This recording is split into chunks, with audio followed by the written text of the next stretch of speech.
Sabemos que una causa de estar implicada en la defensa de los bienes comunes es por los proyectos extractivistas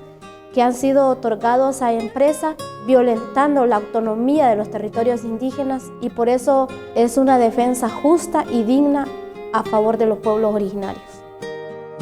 Me motivó a defender los territorios, a defender los derechos humanos, una porque el territorio son herencias ancestrales y están las historias de ellos ahí, y que por lo tanto nosotros debemos salvaguardar, proteger los bienes comunes de nuestras comunidades, como también los lugares arqueológicos y pinturas de arte rupestre que hay dentro de nuestros territorios indígenas.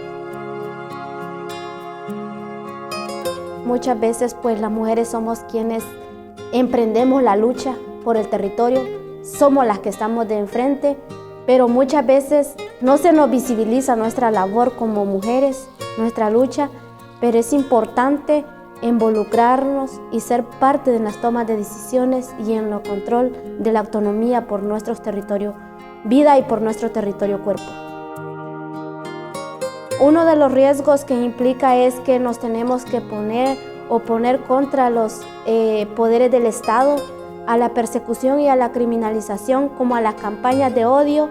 y también al acoso sexual, y en su dado momento hasta ser víctimas de violación,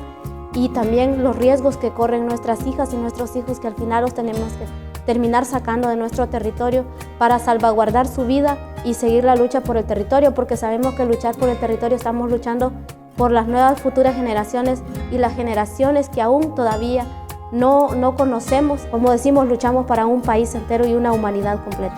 Decirle a todas las instituciones internacionales y organismos internacionales es que se debe garantizar el respeto, el derecho a la dignidad,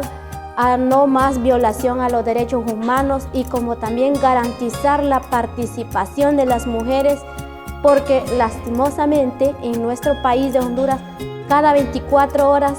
hay 3 mujeres asesinadas, y casos que siguen en la impunidad, y que también las autoridades puedan cumplir las recomendaciones que llegan a los distintos estados del país, y también a tomar conciencia y a solidarizarnos y a ser parte de esa resiliencia, porque solo siendo solidarios y resilientes pues vamos a alcanzar muchos.